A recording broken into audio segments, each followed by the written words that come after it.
Hi, I'm Jonathan Alley, editor of Mag. Welcome to MAGcast. Chew!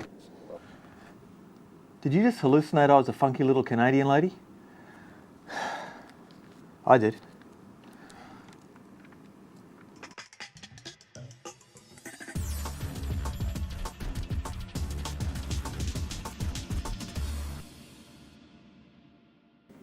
Hi Mag Teamsters, time for yet another MAGcast. It's the month of May. This month Eskimo Joe are on the cover.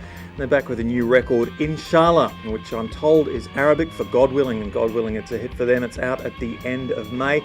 Dan Rule caught up with them. They are on our cover in JB Hi-Fi stores. We also caught up with two genuine geezers this month. Chaz Smash, wonderful name, and Mr. Mike Barson of British outfit Madness. Now these are the boys at the House of Fun, the baggy trousers, and they're back after a long break with a brilliant new record. It's called The Liberty of Norton Fulgate. Dan caught up with them, and they were in Australia playing for the V Festival. Their album is also out at the end of the month. The live shows here in Australia were supposedly absolutely fantastic, so the record should follow suit. Our feature album this month comes from Wolf and Cub from Adelaide. I was really surprised by this record. Their first record in 2006 basically sort of posted them as a fairly pedestrian, quite energetic, almost bogan, dare I say it, rock trio. This album is completely different. There's a real alchemy between the band and their producer, Chris Colonna from the Bumblebees. It's just a marriage that really may not have worked on paper, but in practice it's really riveting. So I suggest you check that record out. Now, time for Mag News. So, did you put Rockstar on your career aspirations survey back in your school days, only to be laughed out of class? These days, you might get a fairer hearing. Boost Mobile Rock the Schools was launched on May the 7th after a performance by young band The Take at Melbourne's Brunswick College by the Federal Minister of the Arts, Peter Garrett, who does know a little bit about working a crowd. The Boost Mobile Rock the Schools program is travelling to 70 schools nationally between May and July. You can find out more at rocktheschools.com.au. Look out, your town could be next. Time for Mag Recommends for the month, and we kick off this month with the Felice Brothers and their new album Yonder is the Clock. Rather ragged around the edges, but this makes for a really remarkable, quite old country record, and it's a very real sounding album. Also, the Bell Orchestra's album, very eccentric, quite unique, very instrumental record. It's been produced by Tortoise's John McIntyre and features members of the Arcade Fire. Chris Joss's album, Sticks, get it? Yeah. Anyway, it's moderately silly in a very kind of Austin Powers meets Peter Sellers way in India, but it's also highly addictive, very unique and very funny. And lastly, Mag recommends this month the new album from Depeche Mode. It's called Sounds of the Universe. I'd really written this band off, to be honest. I'd enjoyed a number of their records from the late 80s, like Black Celebration and Violator, and their Behemoth from the mid-90s, songs of faith and devotion. After that, they'd really fallen away. There have been some interesting things on their last couple of records, but the songwriting just wasn't there, and I thought they were a spent force. Was I wrong? This is a dark, really riveting record. Martin Gore has offloaded some of the songwriting work onto David Garn, the frontman in the band. They've updated their sound. It's still recognisably Depeche Mode, but it's absolutely up to the minute. It's very contemporary. If you've enjoyed any of their previous records, you'll love Sounds of the Universe. And now it's time to go to the Tech Mag TARDIS with Julia Gore, editor of Tech Mag.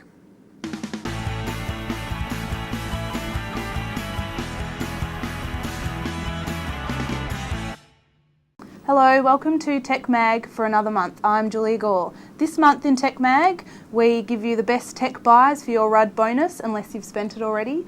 Acer Aspire 1 if you're after a netbook, a Samsung LCD if you're after upgrading your box, and our reviewers Pat Condidorio and Jamie Troy talk games and cameras. Our feature review this month is a Nintendo DSi, which gave Oliver Newbery an idea for a review with a retro twist. Over to you, Ollie. Thanks, Julia. If the new multi-touchscreen, pretty powder pink Nintendo DSi is the tech equivalent of the latest Britney Spears Pop Pap, then this little gem, the Pong Home Gaming Console, is the equivalent of the Sugar Hill Gang's Rapper's Delight. Their very first, but still the very best.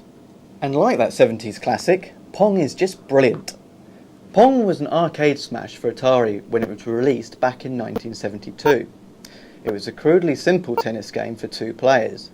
The players control the paddles by twiddling the top left and right to return the ball back and forth, the aim being to score more points than the other player. Points earned when one player fails to hit the ball back. It was such good fun to play, and it didn't even matter if you were colourblind, as it sported a black and white screen. It's proof that to make a success of a video game, high-def graphics and surround sound aren't everything. Gameplay and a mate to play against is all important. Thanks, Ollie, for that bit of retro fun. Next month in Tech Mag, we speak to a judge at the upcoming Australian Professional Photography Competition. We also review LG's brand spanking new plasma and all the tech that you can poke a pong at.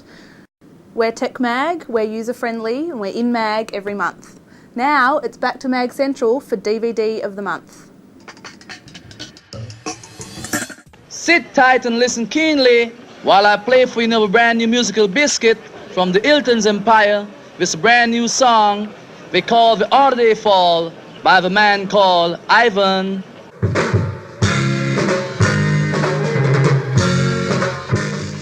Newly available again on DVD this month is Perry Hansel's iconic reggae film, The Harder They Come.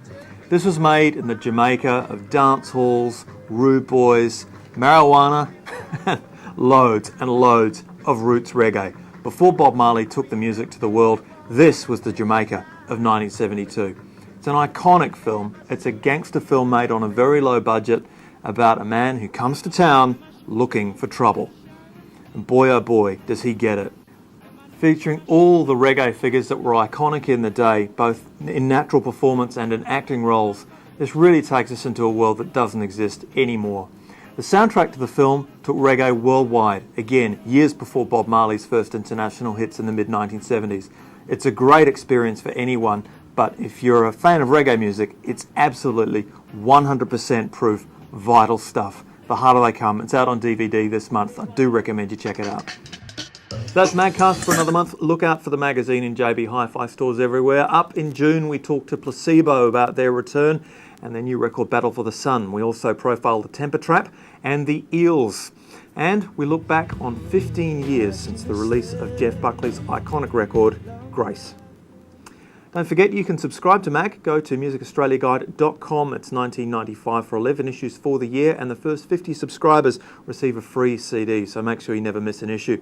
You can catch us on Twitter at twitter.com/MagOz. Hey, follow us, and we might just follow you. You can catch MAGcast on YouTube, Vimeo, and you can now subscribe to this here little MAGcast on iTunes. And exclusive to MAGcast, we've got a sexy DVD giveaway courtesy of our friends up at Warner Brothers.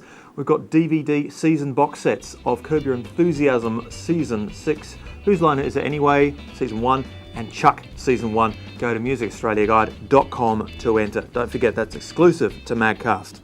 Well, we'll leave you with this thought.